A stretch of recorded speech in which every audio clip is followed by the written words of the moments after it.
40 vjeç kohë e pejgamberllëkut. Nga njerëzit më qesharak i ke sot 40 vjeç.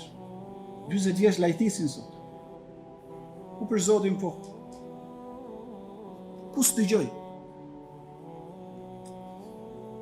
40 vjeç do të më bërë barrat e jetës, 40 vjeç është bërë adoleshencë si 20 prapë.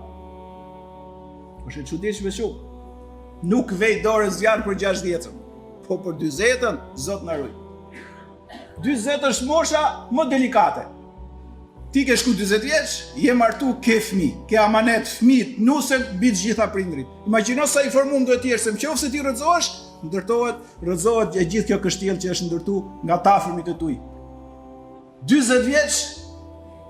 40 vjeç mendjen më shumë se 20 vjeç i ke femrën.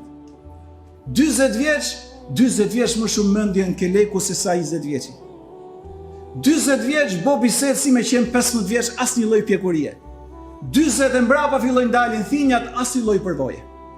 Kalon mosha 40 vjeç, mosha e pejgamberllëkut kur fillon të marrësh bazat e jetës, të ndërtosh gjërat më themelore se kur kalon 60, 65, 70 se ke më fuqinë trupore, mund ta kesh atë mendore, por nuk mund t'i bësh më gjëra të mëdha se donte fuqi fizike, ti aty je bërë një adoleshent për herë dytë dhe ti nuk pate fatin këtë botë bësh një musliman apo muslimane vërtet. Nuk po flas për 40 vjeç vetëm për musliman, po flas për shoqërinë.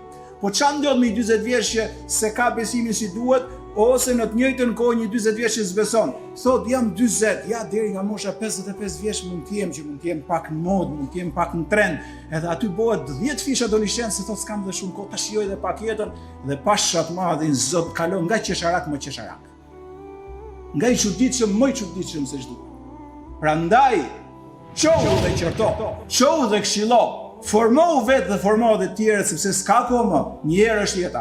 40 vjeç o merr sifatet dhe rrugën e pejgamberëve, ose 40 vjeç e mbrapa bëhesh qesharak.